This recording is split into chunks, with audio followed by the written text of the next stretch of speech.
Good morning, Spartans.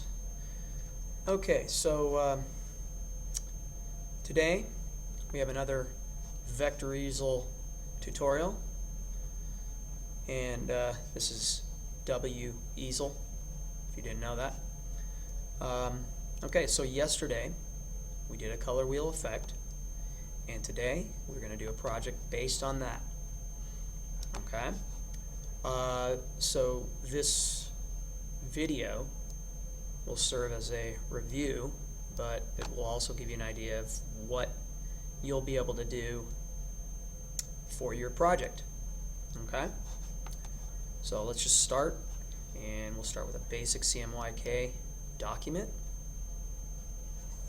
You're going to put your name, underscore, and we'll title this custom color wheel.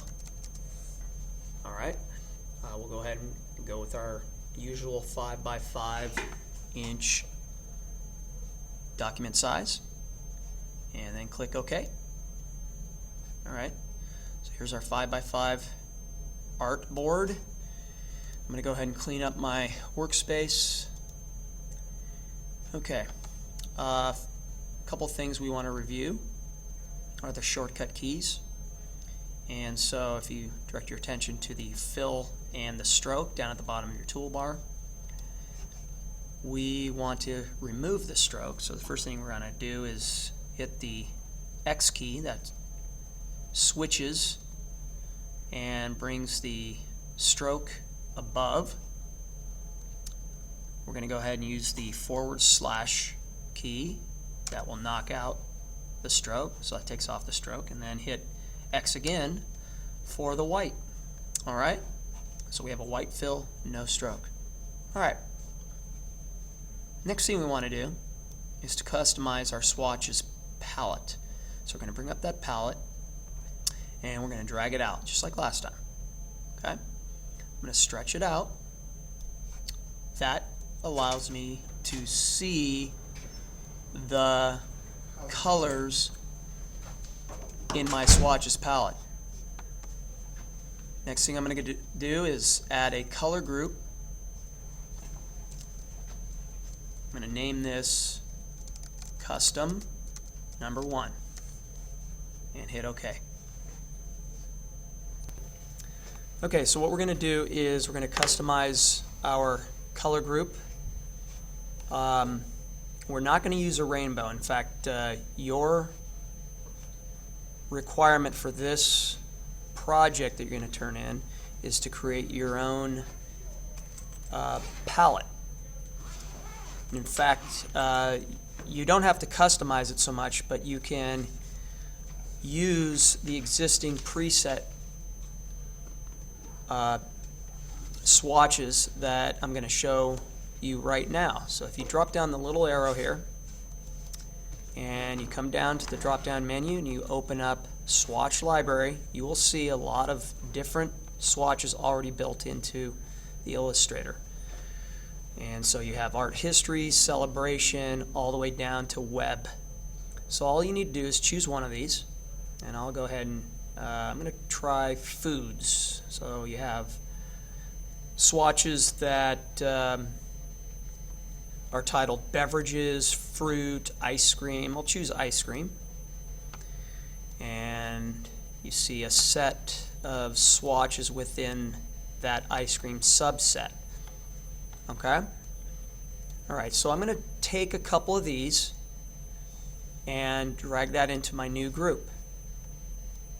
And instead of just using some of these small subgroups, you're going to want to merge a few of them together. So I'm going to go ahead and take the white out. I'll delete that one. Bring in a few more. And I'd say you probably want to use at least 12. And you're also going to want to use something that can be factored into 360 degrees of a circle will give you a number that divides in easily. So if you remember yesterday, we took 24 colors, and if you divide 24 into 360, you get 15. Okay, so right now I have 8 colors. I'm going to grab 4 more. Got 9, 10. In fact, an easier way to do that is to just shift click and then drag several at a time, as you see I'm doing right now. Okay, I'm going to actually remove this white one and then take in 1 more. And that should do it. 1, 2, 3, 4, 5, 6. Okay, I have 1 too many, so I'll just take this lighter value out. Okay. Now, from there, I'm going to create a unit. And if you remember yesterday, our unit was taking 2 circles and intersecting them to create a leaf-like shape. So this time I'm going to go ahead and take a rectangle, and I'll just start with 1 color on the end of this swatch line here. I'm going to drag out a rectangle. I'm going to come into View up at the menu, Show Grid, and then I'm going to go ahead and line it up with one of those squares. And that just helps you with your balance. Not that it's required, but it could make your life easier. So I'm going to take now the white direct selection arrow, and I'm going to go ahead and directly grab on one of the anchors. Okay. And this might be similar to what we did in my 6th period class. I'm going to go ahead and do Control Y so we can see the outline of it. Hold down Shift. Shift allows you to create a straight line sometimes. Okay. And from there, I'm going to just stay with this one, just for purposes of this tutorial, just to make it easier. Okay, now I'm going to take my rotation tool, and I want the rotation to start somewhere below the shape. And I'm going to hold down Option, I'm going to click, and 12 goes into 360 30 times, right? Yes. So that means I'm going to make my angle 30 degrees. Now here's the fun part about this. If you're not good with math, you can do 360 divided by 12, and it will already give you that 15-degree rotation. Okay, let's try that again. 360 divided by, so you want to do a / 12, and then copy. We'll create that second unit. Because I already have this pinkish color on the first shape, I'm going to now go to the next color over, choose it, and then I'm going to go ahead and do Control D. As you see, we get the repeat.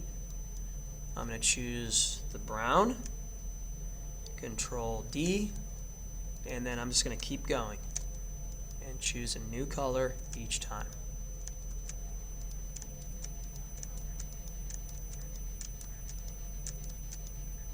There you have it.